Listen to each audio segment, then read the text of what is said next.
దీనికి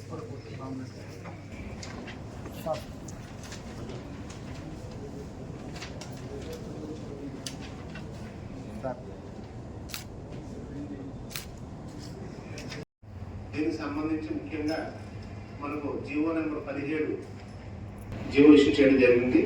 దీనికి సంబంధించి ఎక్కడెక్కడైతే ప్రాంతాలు ఉన్నాయో వాటన్నింటినీ గుర్తించి ఈ గ్రామాల్లో నాటుసారాన్ని 5 దశల్లో మనం నిర్మూలించాలని ఒక ప్రణాళిక అనేది తయారులో మనం నాటుసారా గ్రామాలన్నింటినీ కూడా గుర్తించడం జరిగింది.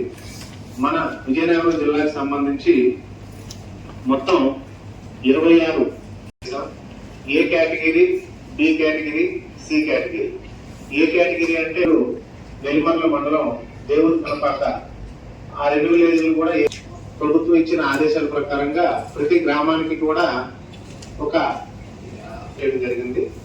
ఈ ఎలక్షన్ ఆఫీసరు మరియు అక్కడ ఉన్న స్థానిక ఎక్సైజ్ అధికారులు అలాగే అక్కడ ఆ గ్రామాల్లో ఈ సమాచారాన్ని మనం తీసుకొని దాడులు నిర్వహించడం, అదేవిధంగా ఉపాధి కార్యక్రమాలు కూడా ఈ మన గుణవర్ధన భాగంగా చేపట్టడం జరుగుతుంది.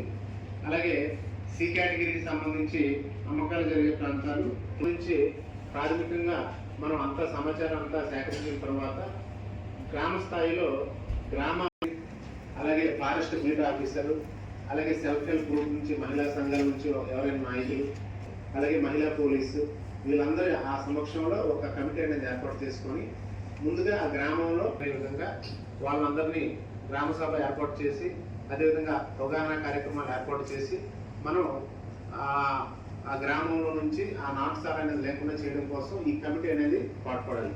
సో ఈ కమిటీలో ఎవరెవరైతే ఉన్నారో ఆ శాఖల వాళ్ళందరూ కూడా మాకు పూర్తి సహకారం అందించి ప్రభుత్వ లక్ష్యాన్ని సాధించడంలో అందరూ కూడా మాకు చేదోడు వాదోడుగా ఉంటారని మనస్ఫూర్తిగా కోరుకుంటున్నాం.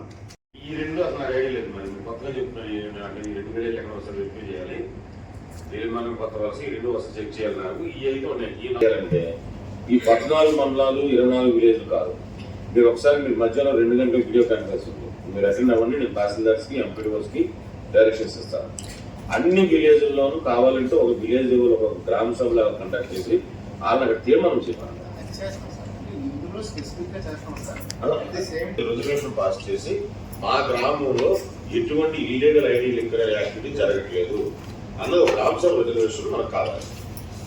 మొత్తం 777 గ్రామ పంచాయతీలు ఉన్నాయి.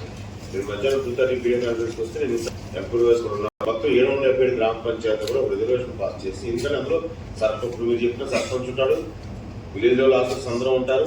సో వాళ్ళందరూ సమక్షంలో గ్రామ సభ కండక్ట్ చేసిన ఒక పంచాయతీ రిజర్వేషన్ మాకు కావాలి. విత్ ఇన్ 1 week లో మాకు ఇమ్మని చెప్తాం.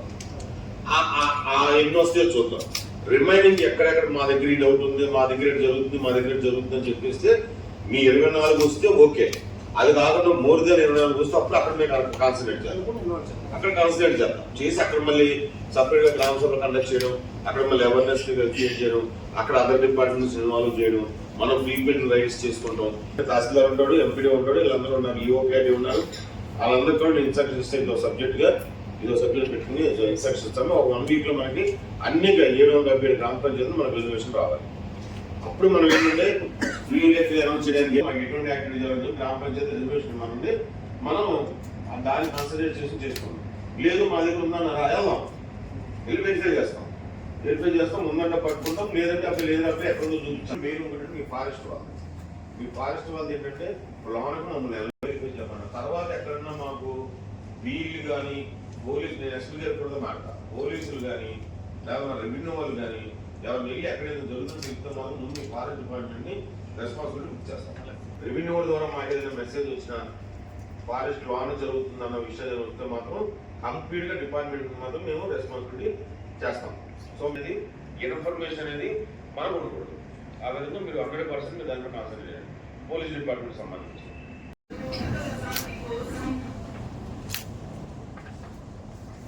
ఆయన అక్కడ తాగొచ్చు, ఇక్కడ తాగొచ్చు కదా. అటు మీరు 24 గ్రామాలు ఏదో గ్రామంలో తాగుతాడు, వచ్చి ఇంకో గ్రామంలో కలుపుతారు. అక్కడ అది అన్ని గ్రామాల్లో కూడా ఒక అవేర్నెస్ క్రియేట్ చేయండి.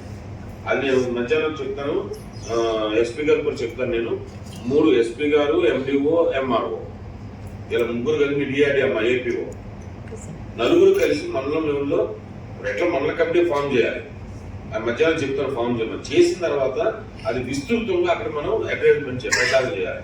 అలా మీటింగ్ రెగ్యులర్ గా మీటింగ్ కండక్ట్ చేసుకుంటూ ఉండాలి, అది లోకల్ మీడియాకి ఇచ్చుకుంటూ ఉండాలి. అలాగే ర్యాలీ కండక్ట్ చేసినప్పుడు ఇది వన్ ఆఫ్ ది సబ్జెక్ట్ గా అందులో మాట్లాడే విధంగా అదొకటి మీరు మండలిలో వస్తూ మీరు ఎస్పెషల్ మీరు ఎవరైతే ఫీల్డ్ లో ఉంటారో మీరు లోపల ఉన్న మీ ఎంఆర్ఓని మీ ఎండిఓని అప్పుడు టచ్ చేస్తూ ఉండండి. టచ్ చేసి ఆ ప్రోగ్రామ్ జరుగుతున్నప్పుడు మీరు సబ్జెక్ట్ గా పెట్టి దాన్ని అక్కడ ప్రచారం చేసే విధంగా మీరు వాళ్ళని కోఆర్డినేట్ చేసుకోండి. అదే వీళ్ళు జిల్లా లెవెల్లో వీళ్ళు ఇన్స్ట్రక్షన్స్ ఇస్తారంతే. మీరు ఫీల్డ్ లో ఉన్న వాళ్ళు ఏంటంటే మీరు ఫ్రీక్వెంట్ గా అప్లోడ్ తహసీల్దార్ కలవడం, ఎండిఓని కలవడం, ముగ్గురు కలిసి కూర్చొని మాట్లాడుకుంటాం. ఏదైనా కార్యక్రమం జరుగుతుంటే అక్కడ ఇదో సబ్జెక్టు, వాళ్ళ సబ్జెక్ట్ మారుకుంటూ ఉంటారు. వాళ్ళ ప్రోగ్రాము రేపు హౌసింగ్ గురించి జరుగుతుంది, రేపు వెళ్తున్నారు, రేపు హౌసింగ్ గురించి డోర్ టు డోర్ విలేజ్ లెవెల్లో అవేర్నెస్ క్యాంప్ కండక్ట్ చేస్తారు. అక్కడికి వెళ్ళినప్పుడు ఇదో సబ్జెక్ట్ వాళ్ళు మాడుకున్న దాంట్లో ఇది మనం చివరిలో మనం ఒక మాట. ఈ విధంగా ఏంటంటే ఇది వన్ ఆఫ్ ది పార్ట్ కింద చేసి విస్తృత ప్రచారం అయితే జరగాలి.